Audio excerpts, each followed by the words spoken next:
Well, the last time the Taliban was in power, they barred women and girls from working and from going to school. One looming question now that they're back, will half of Afghanistan's population be able to study and to work freely?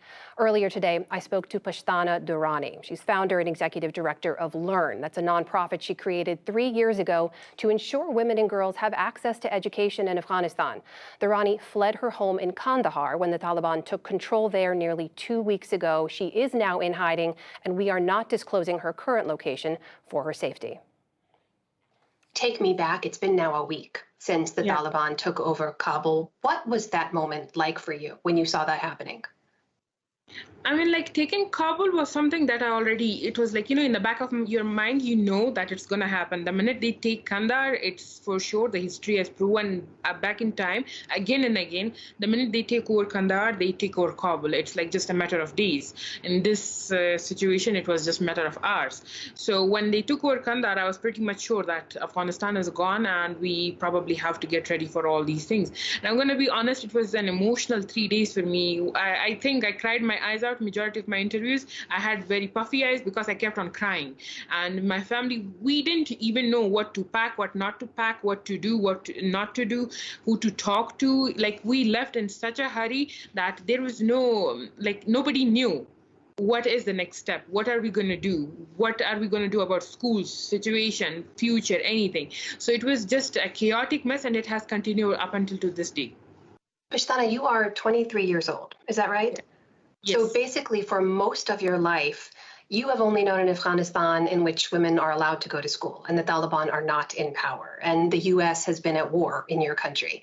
What are you worried life would look like for you moving forward with the Taliban in charge? The fact that, you see, here's the reason. When the Taliban talk on media, they're like, we're going to allow girls to go to school. Today, they said that we're going to allow women to get back to their work. Only our fighters don't know how to behave with women. So we just need, a window of time. For me, the problem is not the fact that they will let or not let. The fact that what they say, they should be standing by it, right?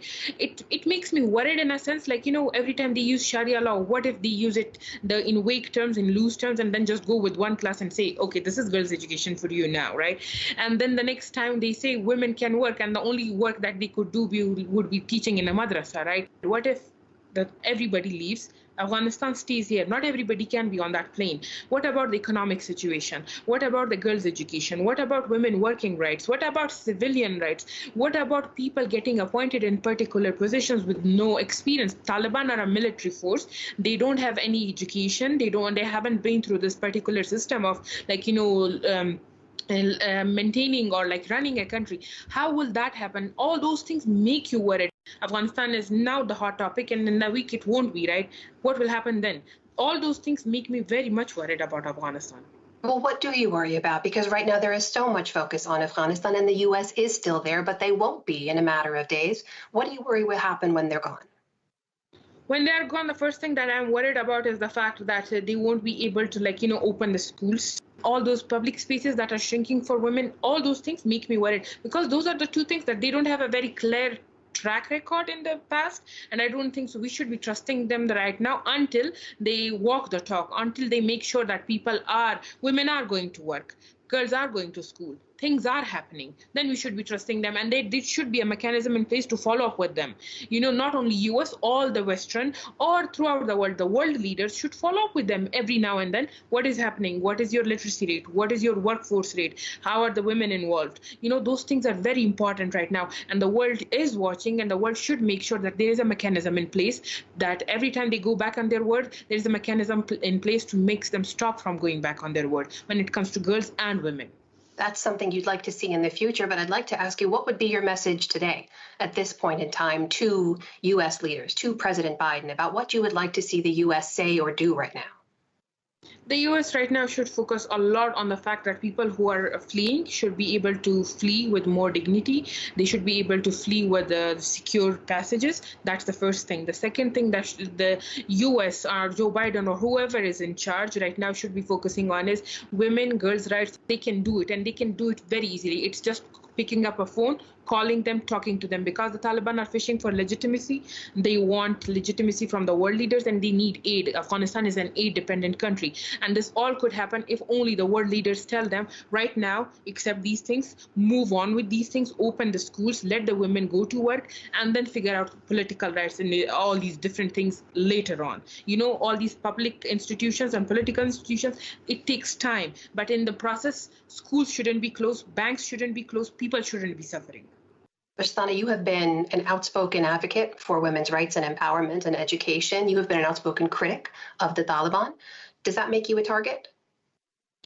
It's like, I'm going to be honest with you. In the leadership, they are very polite right now. They want to be very inclusive. They want to fish for legitimacy. So they want to have voices that are against them. But at the same time, they want to entertain those voices in a sense that in the future that we see what is happening. But then there are foot soldiers, right? And foot soldiers are very emotional.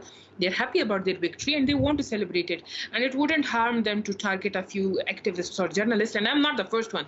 They have done that in the past. You know this, I know this. But yeah, foot soldiers, which are many and who are not under the control of all the Taliban, they pretty much want to target voices that would criticize them.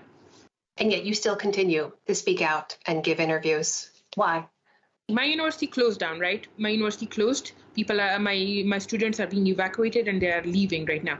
If it was about me, only me, I could have moved to any of the neighboring countries, continued with my studies and be done with it. And I have the opportunities. But then again, there is a whole 50%. There is 7,000 girls who I have talked to and I have made sure that they will have a future. At least I have an international platform right now. I could raise a voice for them. I wouldn't forgive someone who wouldn't raise a voice for me if they have access to all those things. And I feel the same responsibility towards them. They don't have internet, they don't have electricity, they don't have the family support right now, or most importantly, access to international media. I have all that, so why not talk about it? Because girls are dependent on the public institutions and public schools, not only me. And I should be talking. It's my responsibility. It's my country. Pashtana Durrani, thank you so much for taking the time to talk with us, and please stay safe. Thank you for having me. Thank you.